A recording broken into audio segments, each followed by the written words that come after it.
Olá pessoal, eu sou Alberto Delísola. E eu sou Valéria Delísola. E onde você tá, Valerinha? No Delísola Cast. Aquele podcast em que a gente pega temas de ciência, filosofia, cotidiano para debater com vocês toda quarta-feira às 19 horas. E Valerinha querida, todos os nossos episódios já estão no Spotify. Olha, então bacana. Você aí ó, que curte ouvir só o áudio na academia, sem precisar gastar a banda, né, no YouTube, pode ir lá inscrever, a gente já tá com vários assinantes, tem vários episódios. E o legal é que, em geral, são temas atemporais, né? Então, Sim. A pessoa pode verificar quando ela quiser. Eu mesma adoro ouvir podcast na hora que eu tô na academia.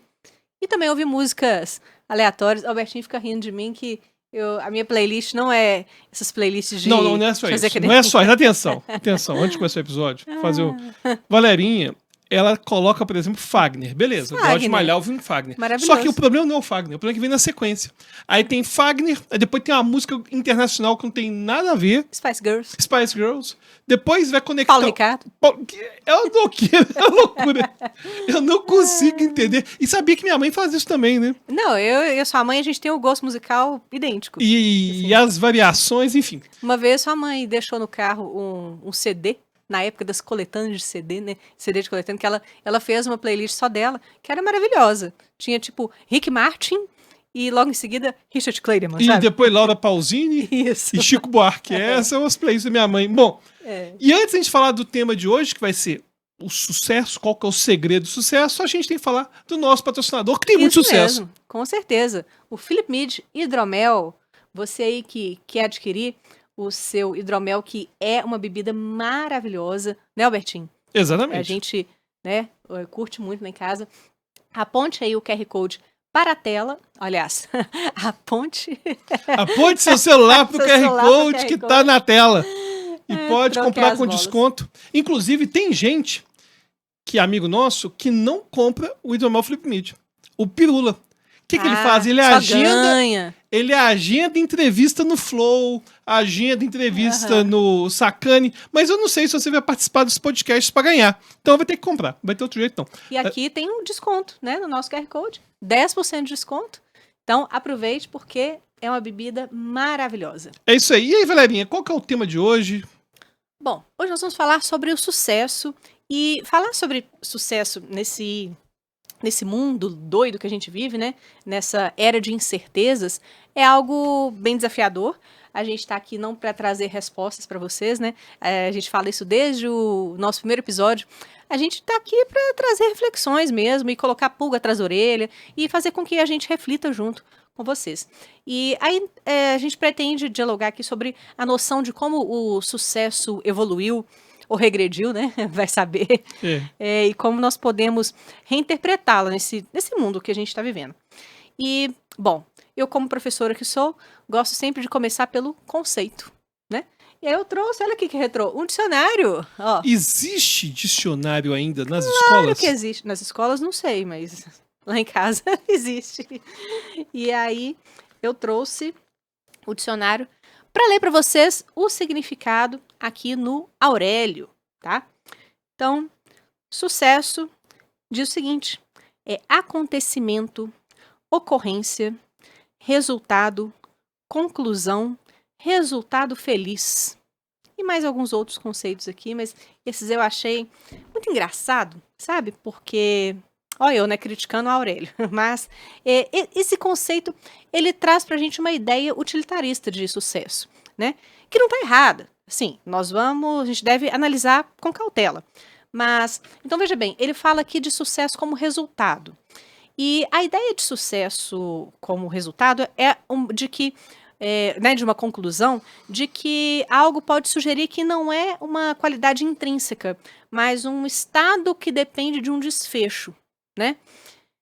Então, pensemos o seguinte: se o sucesso é apenas o fim de um processo, o que nós podemos falar do caminho percorrido? Aquela ideia do alquimista, né? Do Paulo Coelho. Pô, eu acho tão legal esse livro do alquimista. É tão legal e as pessoas criticam tanto. É mó legal a história, a mensagem. É, muito bacana. E pode ser um pouco clichê, mas assim, é atemporal, muito legal. Bom, e essa visão, ela nos leva a focar excessivamente no objetivo final, né? A gente negligencia muitas vezes o aprendizado da experiência durante o percurso. Ou até mesmo, vamos pensar aqui, situações adjacentes que podem surgir, que não estavam traçadas no seu plano de sucesso. Às vezes você traça um objetivo, eu quero chegar ali, esse é o meu ponto máximo de sucesso. Você não atinge aquele ponto máximo, mas no seu percurso surgem outras oportunidades que são de sucesso. E não é nem questão do ponto máximo, às vezes é uma mudança de rota. Mudança de rota, perfeito.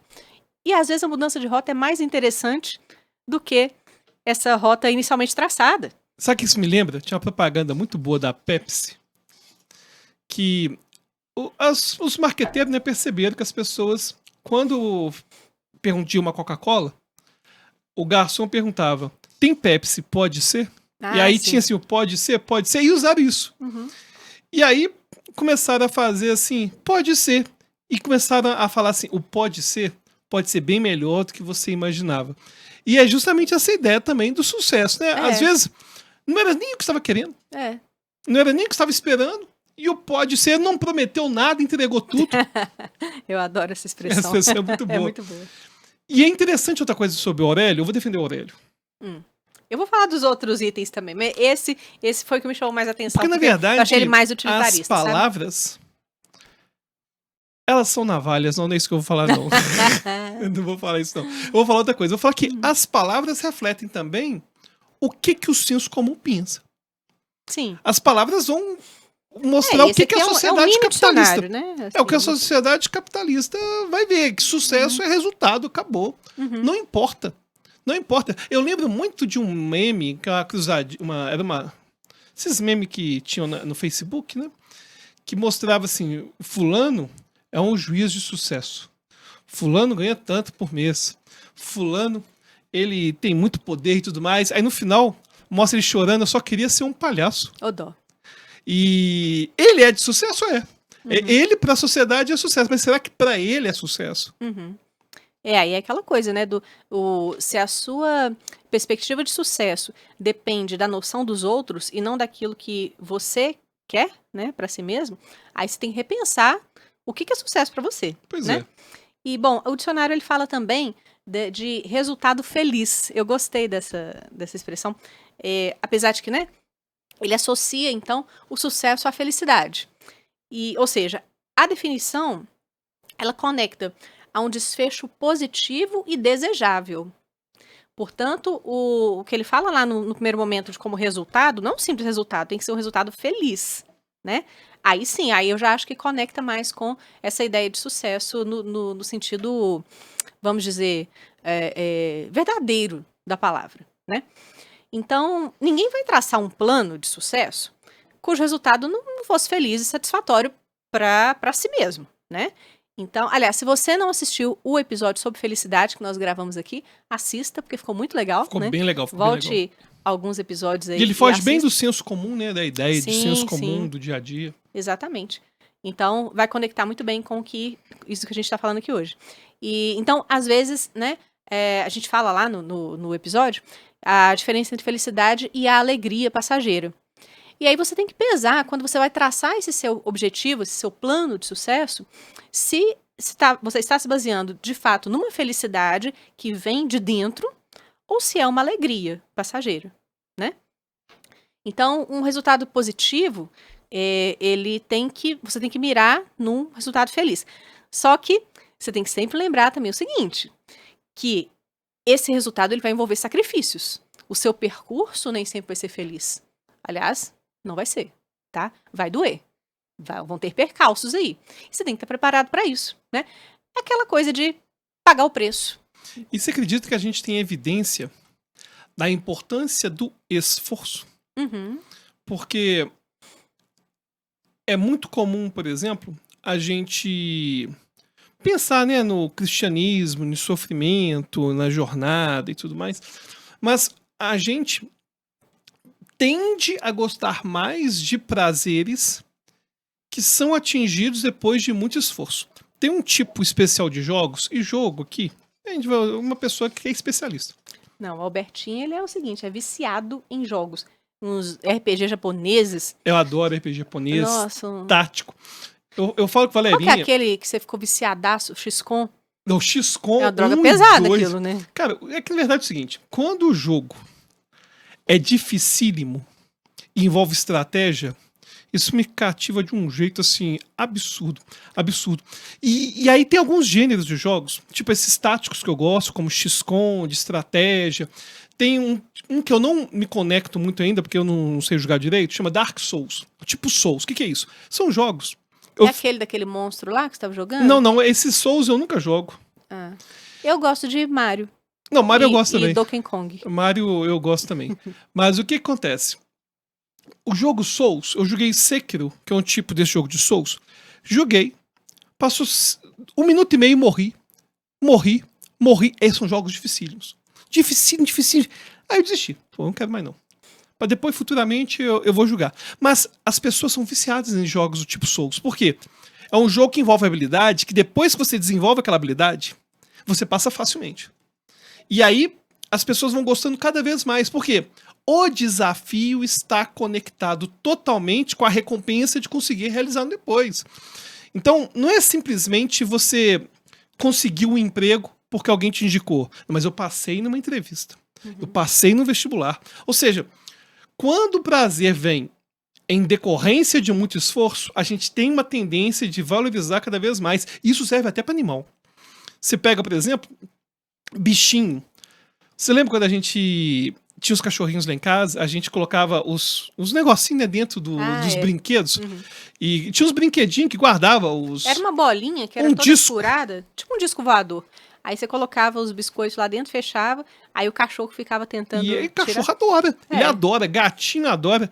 Lá em casa a gente até viu um videozinho ensinando como pegar o rolinho que sobra do papel higiênico para criar um negócio de petisco. Nosso gato burlou. Nosso gato, ele não funcionou muito bem não, mas enfim. Ele enfiou a patinha assim, ele simplesmente colocou a pata lá dentro e destruiu a brincadeira e foi mais inteligente que o brinquedo. Mas essa questão de esforço, ela é importante. E o esforço tanto para o sujeito que passou por aquela jornada, quanto para a sociedade, né? Porque a sociedade aplaude, fala assim, nossa, ali o cara se esforçou, estudava não sei quantas horas por dia e tal, e trabalhava, cuidava de filho, isso e aquilo, e agora ele chegou naquele lugar, né? Enfim, se a pessoa se esforça pouco aos olhos da sociedade, ela é mal vista também, né? E agora tem uma coisa interessante, né, ainda falando dessa questão do sucesso, falando o que é sucesso, atingir o sucesso. Tem um autor que eu adoro, de psicologia, só que é de psicologia, imagina um autor que entende muito de psicologia e que sabe escrever best-seller. Chama Malcolm Gladwell. Achei que era Alberto Delisola. Não é Alberto Delisola, não. Não é Alberto Delisola, não. Esse ficou sem graça, ele ficou vermelhinho. Quando eu sou elogiado publicamente, eu fico sem graça. Mas não deixa de ser. Tá bom. É um autor que escreve muito bem e une esses dois mundos. Obrigado. Mas uma das minhas inspirações para escrever meus livros era o Malcolm Gladwell.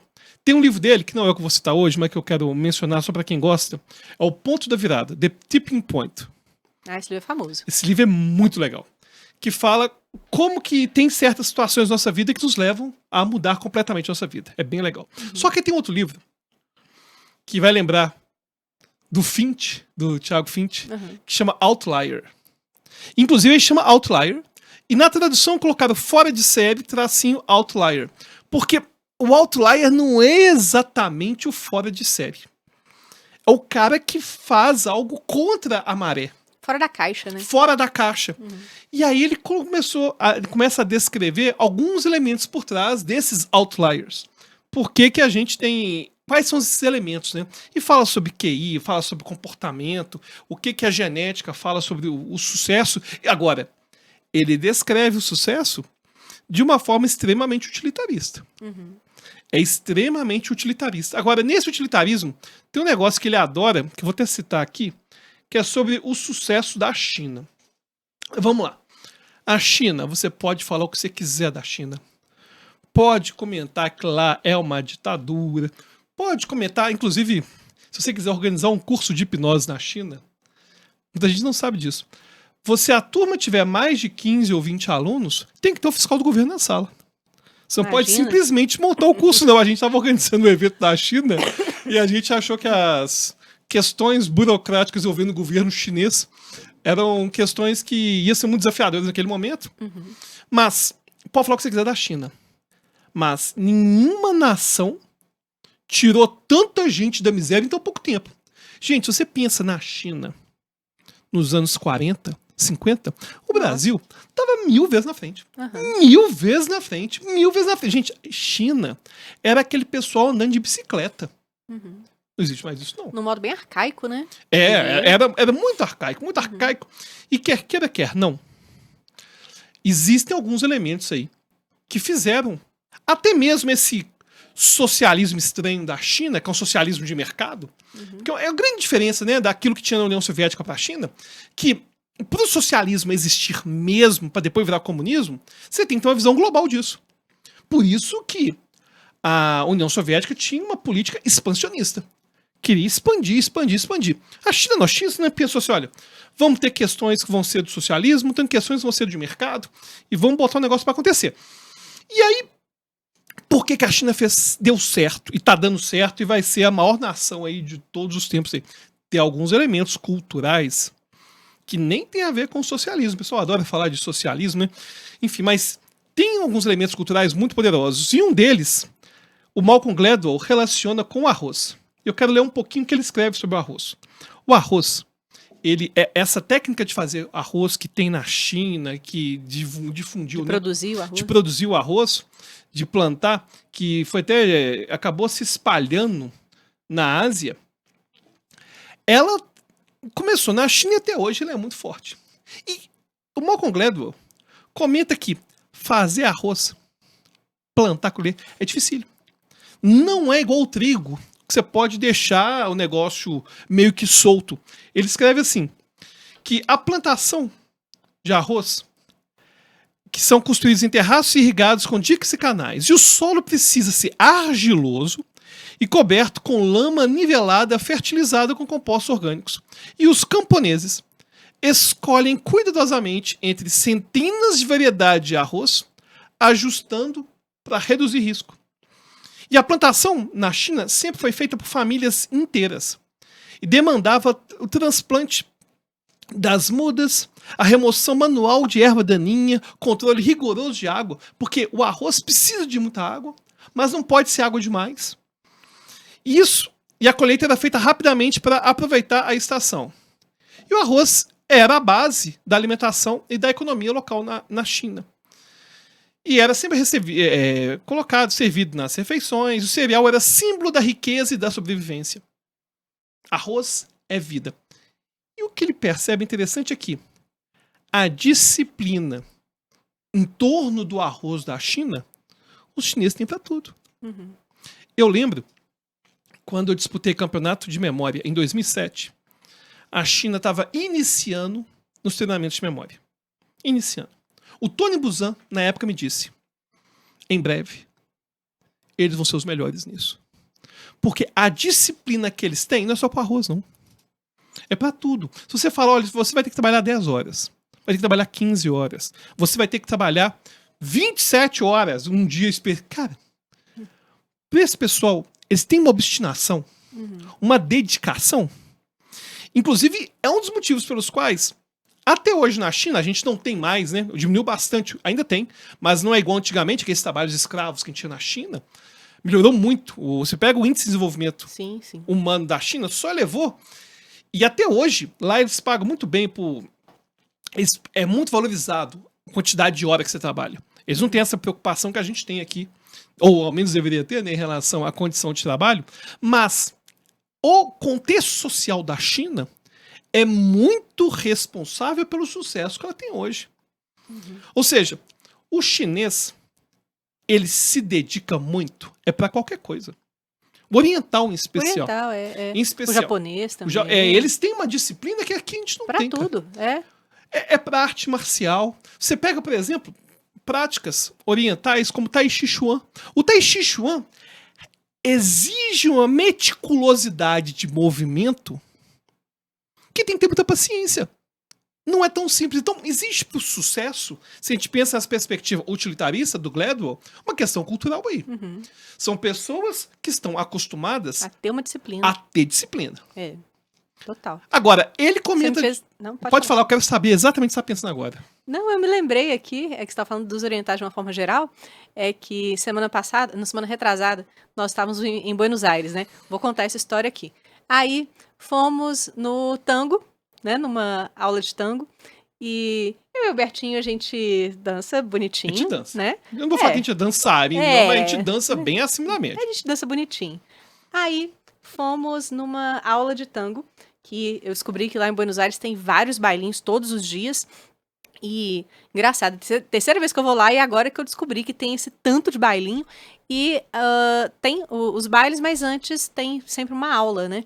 Aí falei com o Albertinho, vamos pra aula, a gente vai arrasar nessa aula. Fui soberba, tá? Fui soberba. Achei que ia ter só gringo que não faz ideia de nada, falei assim, sabe? os argentinos não vão frequentar, né, a aula no meio da tarde, assim, numa terça-feira, 3 horas da tarde, né? E fomos nas milongas. Aí, chegamos lá, olhei para as pessoas que estavam esperando para fazer aula. Aí tinha um casal de argentinos, um casal de americanos, acabou que só a mulher fez a aula, o marido ficou lá sentado. Tinha um japonês e tinha mais uma pessoa lá que eu me esqueci.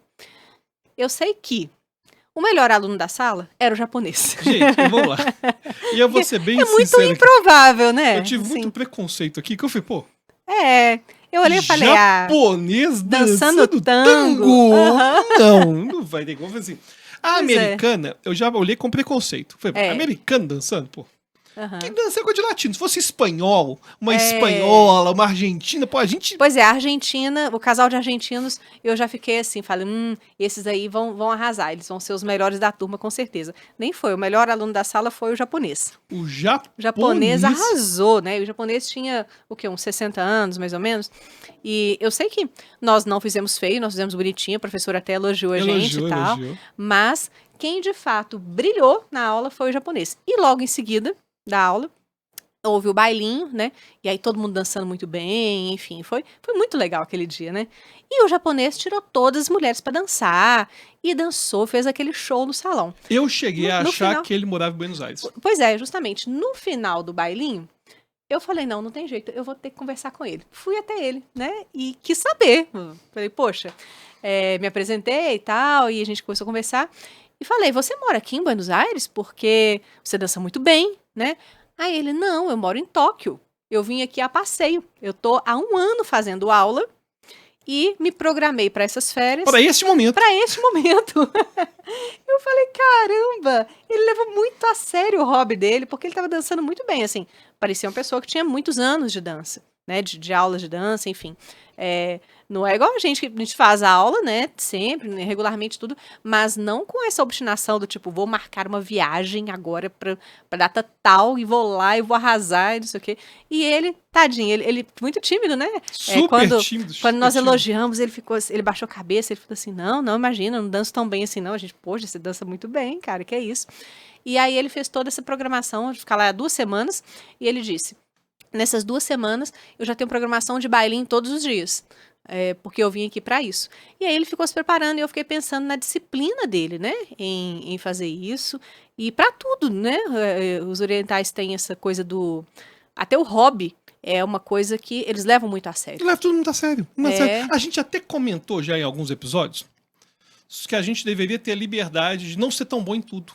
De fazer, dançar mal, de cantar mal, se a gente gosta, sim, sim. Mas impressiona, né? Quando a gente vê... você ver uma pessoa que... vem de uma cultura que não tem isso. Não tem isso de fazer a coisa mal feita. Não, e não tem esse tipo de dança. Pô, é muito mais fácil você imaginar um brasileiro dançando tango, ou até mesmo um espanhol dançando tango. Por mais que geograficamente a Espanha esteja muito distante, culturalmente a Espanha está muito mais perto da gente do que o Japão. Sim, sim. Ou da Argentina, né? E aí eu achei muito interessante esse negócio. Ou seja, nós somos soberbos, né? Eu achei que a gente ia arrasar. Nós ficamos ali no meio termo. Ficamos aí no meio termo. O japonês elevou muito o nível da aula. E a aula foi de alto nível. Altíssimo nível. Eu achei que a aula ia ser basicona, não foi nada. É porque quando a gente foi num show, acho que foi no Piazzolla, no espetáculo do Piazzolla, Não foi do Piazzolla tocando, né? Mas enfim. Infelizmente, não. Teve uma aulinha de tango antes que foi bem picareta. Ah, é verdade. Quando a gente foi da última vez. Da outra vez, sim, sim. Não saímos assim não chegou e só tinha brasileiro, você lembra? Só tinha brasileiro, coisa muito turística. Esse, apesar de ter estrangeiros, não era algo turístico. Não, era raiz. Era algo super raiz. E ainda... Quem segue a gente no Instagram viu lá, porque nós relatamos isso lá no... E agora, ainda falando dessa questão do utilitarismo, saindo um pouquinho do utilitarismo, na psicologia a gente vai ter também essa ideia de o que seria eu fazer algo que se conecta comigo. Em vez de ser sucesso como dançar bem. Que, por exemplo, você pega o exemplo do japonês, o que torna mais bem sucedida a prática dele não é a execução de algo que esteticamente é bonito. É a conexão que ele teve com si mesmo. E aí a gente vai ter Maslow. Ou seja, por isso tem que ser algo interno, exatamente, né, do sujeito. Essa não pode ideia ser uma ideia interno, de fora de sucesso, é dele. Essa ideia do interno, a gente vai ter Abraham Maslow, a gente até comentou ele em alguns episódios. Ele não fala especificamente de sucesso, mas ele fala de algo chamado autorrealização. E esse conceito tem tudo a ver com que o senso comum que as pessoas no dia a dia têm a ver com sucesso. Porque, para Maslow, a gente tem hierarquia de necessidades. Que começa lá na fisiologia, que se eu não tiver minha fisiologia, eu não tenho minha fisiologia. Se não tiver comida... Se eu não tiver comida, se eu não tiver lugar para ficar, se eu não tiver segurança para essa fisiologia, ou seja, se eu não tiver a fisiologia básica hoje, e se eu não tiver a fisiologia básica amanhã, e a certeza da fisiologia básica amanhã, eu não tenho os dois níveis básicos da existência para Maslow. Hierarquia de necessidades, que é fisiologia, e depois a gente tem a segurança. Aí depois que ele vai falar sobre amizade, sobre amor romântico, depois vai falar de autoestima, depois, lá no último nível, seria a autorrealização. E a autorrealização para ele é algo focado para dentro. A pessoa está vivendo de forma autêntica, de acordo com a sua capacidade, de acordo com o seu talento, de acordo com as suas aspirações de forma plena.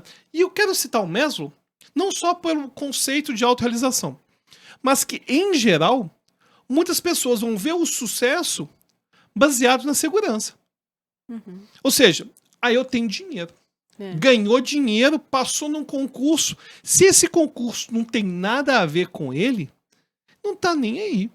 Porque o importante é ter sucesso. O importante é simplesmente você ter como mostrar que você hoje tá bem sucedido financeiramente. E, na verdade, o dinheiro, ele é importante até certo ponto. Chega um momento que não é suficiente só o dinheiro. E será que essa pessoa é uma pessoa de sucesso? Para a sociedade, sim, porque aí ela angariou dinheiro, sabe-se lá, às custas de quê que ela teve que sacrificar na sua vida, né? Deixando de ser ela mesma, muitas vezes. E para a sociedade, ela é uma pessoa de sucesso. E eu até considero que o concurso, na maior parte das vezes, é a única solução num país desigual.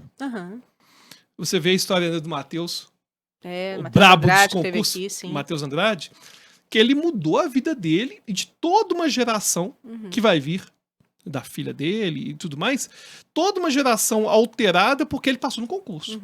Mas era algo dele, era algo intrínseco. Não, sim, mas ainda que não fosse. Ainda que não fosse. Ele tinha insegurança alimentar. Tinha insegurança de moradia.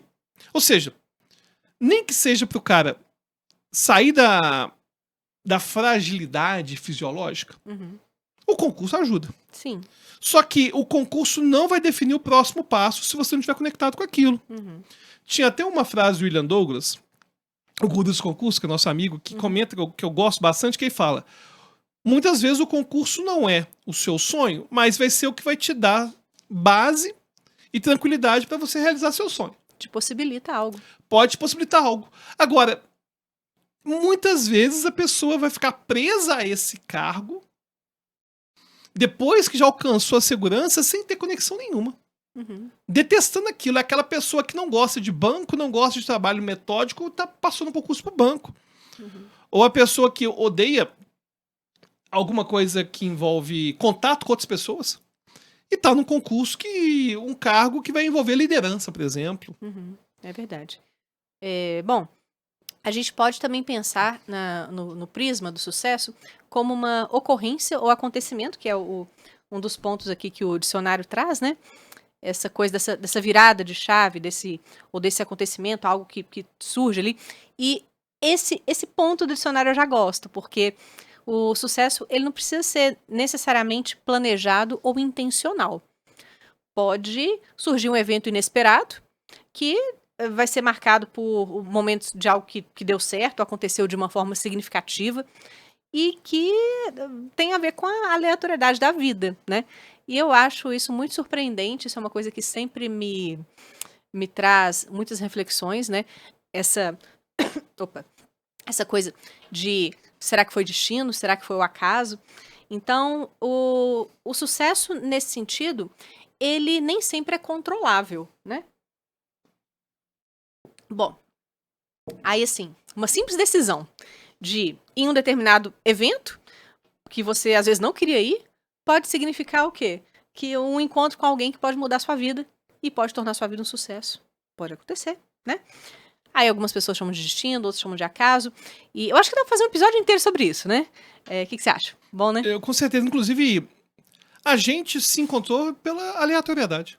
Sim, total. Você não queria ir no evento de família. Ia ter um encontro de família, cara. Conheceu a prima gata. Aí. Conheci a prima gata, linda demais. Tá vendo? Mas então, assim, o sucesso ele envolve acontecimentos, sejam eles calculados ou não. E aí o Sartre, lá no existencialismo, ele vai dizer aquela famosa frase, né, que todo mundo conhece, que a existência precede a essência. E isso significa, então, que os seres humanos, eles não nascem com um propósito ou uma essência pré-determinada, segundo Sartre. Nós somos lançados num mundo vazio de incertezas e cabe a nós criá-los, né? Esse caminho do sucesso. Então, nesse sentido, o sucesso, ele não é alcançar algo que já está definido ali, mas criar um significado único para a sua própria existência. E isso é muito diferente da perspectiva cristã, né? Porque pro cristão, Deus quer o melhor para os seus filhos, certo? Então, existe algo de destino aí, beleza? E o homem, a mulher, né, cristão, ele, ciente disso, ciente de que Deus quer o melhor para ele tem essa ideia como o propósito divino. Então, essa ideia, quando ele tem essa ideia fixa na mente, vai movê-lo para romper os seus limites, para ir cada vez mais em direção ao sucesso. É aquela frase, né? Deus não escolhe os capacitados, mas capacita os escolhidos. Eu adoro essa frase. Essa frase é boa mesmo. Então, a pessoa vai ter isso como um mantra de buscar o sucesso. Então, veja que tanto na ideia de Sartre, quanto, né, que não tem um propósito pré-definido, quanto na ideia cristã de que Deus quer o melhor para os seus filhos, que em princípio podem parecer antagônicas, essas ideias, mas existe algo em comum a elas, que é, o sucesso é algo a ser buscado, né? Ainda na perspectiva cristã, ela não cai do céu. Então, aquele que tem o tal do sangue no olho, né, ele, independentemente do que o motiva, ele vai dar passos em direção ao sucesso. Eu me lembro daquela piada cristã. Piada cristã? A piada cristã. Ah, tô curiosa, vai. De que tinha um homem... Eu não sei exatamente como que era a piada, então se você conhece a piada, você me perdoa, mas a piada mais ou menos é o seguinte. É aquelas pessoas que começam a contar uma piada e esquece de falar. Lá no início um papagaio. É, o que acontece é o seguinte, o cara tava perdido na selva, eu acho. Ou afogando, não sei. Meu Deus. Vamos fingir que ele tava afogando. Ele tava afogando e começou a orar muito pra Deus salvar ele. E aí tava lá orando, segurando um pedacinho de pau lá que sobrou e tal. Aí surgiu uma lancha. Vambora. Eu vou te salvar e tal. Não vou precisar me salvar, não. Eu tô orando pra Deus me salvar. E Deus vai me salvar, não precisa de sua ajuda, não. A lancha foi embora, deixou o cara lá. Aí passou um helicóptero. Meu Deus, tem um cara afogando. Aí os caras do helicóptero, vamos dar um jeito, jogaram a escadinha. E aí, vou te salvar e tal. Não precisa, não. Eu tô orando pra Deus, Deus vai me salvar. O helicóptero vai embora. E aí o cara morre afogado. É, claro. Aí ele chega no céu e reclama com Deus. Pô, Deus, acreditei em você e você me deixou morrer. Ele falou assim, quem que você acha que mandou a lancha ou o helicóptero? Né? E a piada cristã. E aquela ideia, até mesmo no cristianismo, de que você não é nem mesmo oração um ato passivo. De simplesmente esperar as coisas acontecerem. Você tem que correr atrás e fazer esse negócio acontecer. Ah, com certeza, sim. E existem padrões de comportamento, né, que as pessoas têm, que a gente observa, de pessoas que buscam esse sucesso, né? Ou seja, o sucesso não vai cair do céu. Você tem que batalhar por ele, né? Então, a primeira coisa é você definir o que é o seu objetivo de sucesso, o que é sucesso para você e não para os outros, né? Porque hoje em dia, na internet, dá a impressão de que todo mundo é bem sucedido, né? Essa coisa toda. E, enfim, tem a coisa das narrativas também, que eu quero falar daqui a pouco. Mas quando a gente pensa em um profissional de sucesso, aí se você tem essa ideia baseada nos outros e não em si mesmo, você está tendo uma ideia equivocada aí de sucesso. Tem que pensar no que traz a sua felicidade. Por isso que eu falei, assista lá o episódio de felicidade que vai complementar isso daqui. Não agora, tá? Pode assistir depois, não tem problema. Mas, bom, aí eu me lembrei que eu estava assistindo um podcast do Lutz, que você até foi nesse podcast, muito bacana, né? E ele estava entrevistando o psicólogo e neurocientista Eslen como é que é o sobrenome? Delanogari. E aí, o Eslen Delanogari estava falando sobre esses padrões de comportamento das pessoas de sucesso. Achei muito legal a fala dele. Não foi um estudo científico, ele fez com base na vivência dele enquanto terapeuta, e aí ele observou alguns padrões de comportamento de pessoas de sucesso, que essas pessoas sempre fazem, né? Comum a todas essas pessoas. Então, ele fala que todas as pessoas de sucesso são metódicas, né? Elas têm uma organização, elas cumprem a agenda, né? Isso é algo muito importante para o sucesso. Dificilmente você vê uma pessoa toda desorganizada da vida e alcançando sucesso, né? Ele fala também algo que eu achei muito legal. Todos eles têm medo de não querer perder, ou seja, eles não são pessoas inconsequentes, aquelas pessoas que jogam os pés pelas mãos, né? E a gente vê muito isso nos gurus aí de sucesso, né? Os coaches da internet falando assim, você tem que arriscar, você tem que fazer queimar isso, suas pontes. Eu acho de uma irresponsabilidade falar isso. Queimar os seus navios, queimar seus navios, queimar suas pontes. Fala isso, cara, que já tem apartamento, já tem casa, já tem um emprego ABC, empresa ABC. Vende tudo que você tem e coloca pessoas para trabalhar para você e tudo. Essas questões, assim, inconsequentes, né? A gente sabe que não são típicas de pessoas de sucesso. A pessoa de sucesso, ela tem medo de perder porque isso a gente tá falando, assim, né? De pessoas que conquistaram arduamente a sua trajetória de sucesso. Não aqueles que receberam tudo de mão beijada, né? É muito fácil ser herdeiro e sair queimando navios. Ou até mesmo ganhar prêmio. Tem vários ganhadores de BBB que o dinheiro desapareceu. Sim, que, né? Uma má gestão e tudo. Então, as pessoas que têm medo de perder, isso eu achei dos itens que ele trouxe, esse eu achei o mais interessante. Porque vai contra o que se diz muito aí pelos coaches da vida, né? Bom, ele também disse que as pessoas de sucesso treinam, todas elas fazem atividade física. É algo que você sempre fala aqui, né? No nosso podcast, da importância de fazer uma atividade física. Quando você pega, por exemplo, transtornos mentais, eles vão ter muita conexão com mau sono e sedentarismo. Então, a atividade física e consequentemente, o bom sono, que vai estar conectado com a atividade física, são essenciais.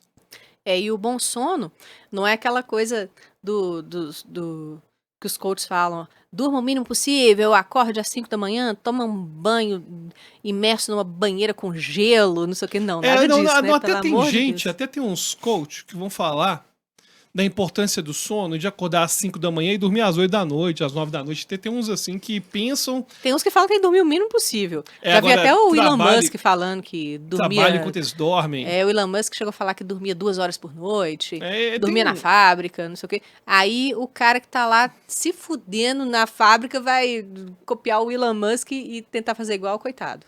Né? Essa ideia de que trabalhar enquanto eles dormem é uma ideia muito estúpida. Inclusive, produtividade Meu amigo Christian Barbosa, ele é um grande nome em produtividade, né? Tem esquemas, softwares disso, o Tríade do Tempo foi um grande best-seller que fala sobre isso. Ele fala o tempo todo, produtividade não é simplesmente ficar produtivo o dia inteiro, não. Produtividade é você, com o menor tempo possível, fazer mais. Ou seja, ter tempo para família, ter tempo para dormir, ter tempo para hobby.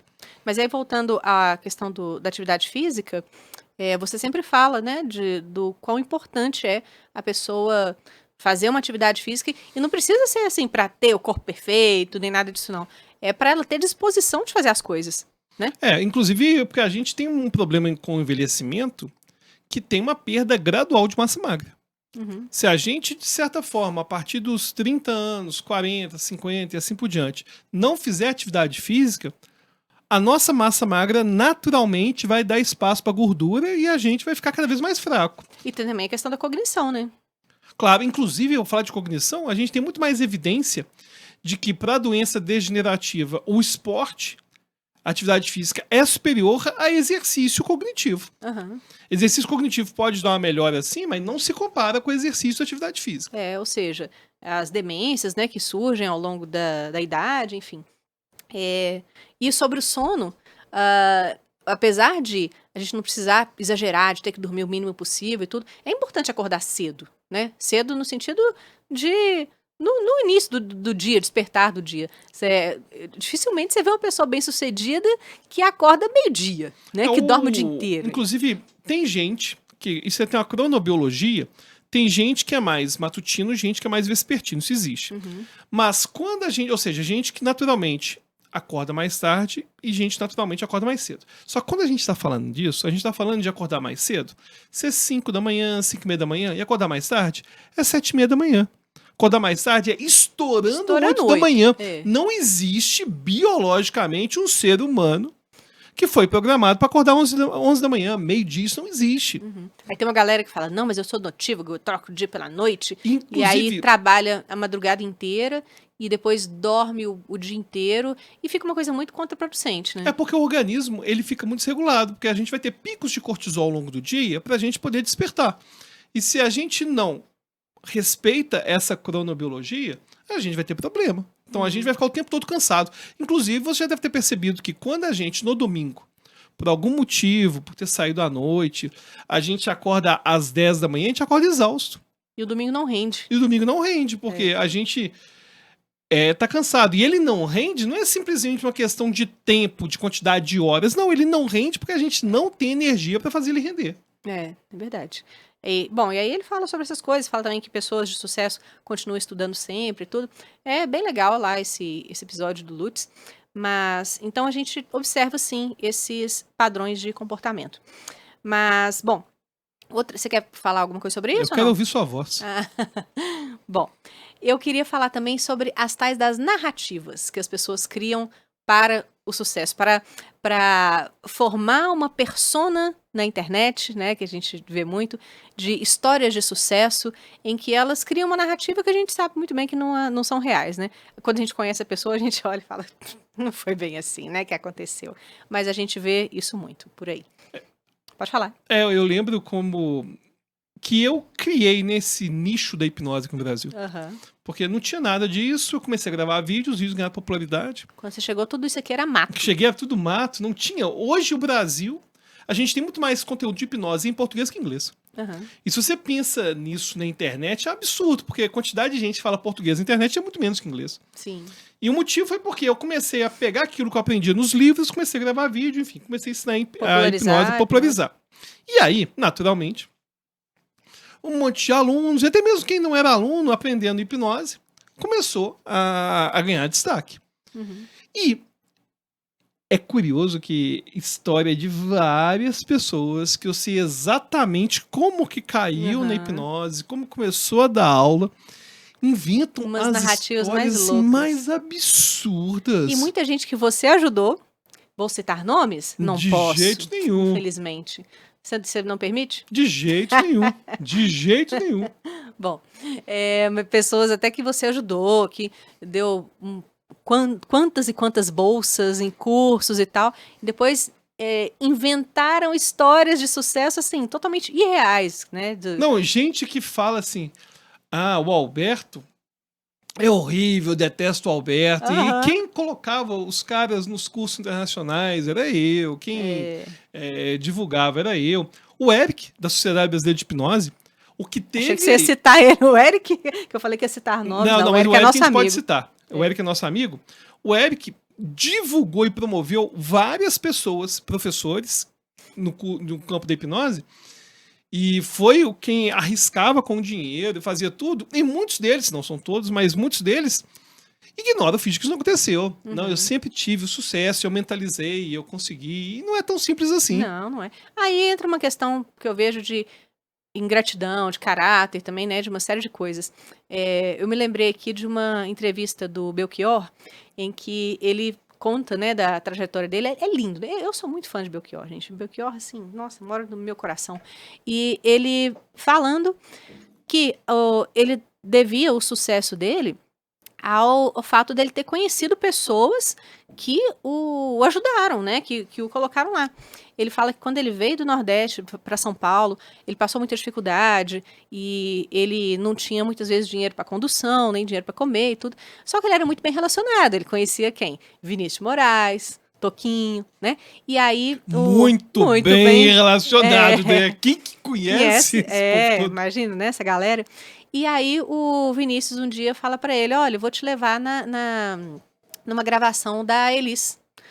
Imagina um estúdio, né? Tipo esse aqui, Like a Boss, que a gente tá e tal. Aí tá Elis Regina lá gravando, e aí Belchior chegou. E aí depois da gravação, ela, né, bateu um papo com ele e tudo. Aí eles já tinham ouvido falar do Belchior através do Vinícius e também através do Fagner. Porque aí eles já tinham gravado Mucuripe, né, e tudo. Aí, até imagino, né, o jeitão deles. Você então, que é o Belchior, né? E aí ela falou, eu gostaria de ouvir suas músicas. Que eu tô gravando disco e tal. Passa lá em casa hoje à noite.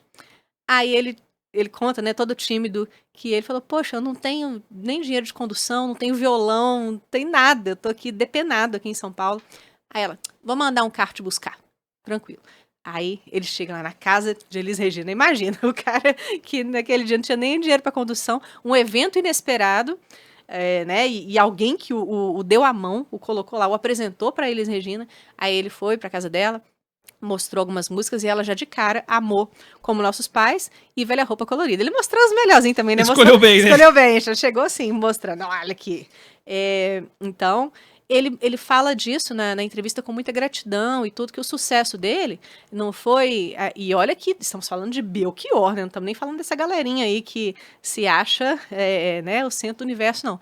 Mas, não obstante, todo o talento dele podia ser mais talentoso que fosse, que se não tivesse tido a oportunidade, talvez fosse desconhecido, né?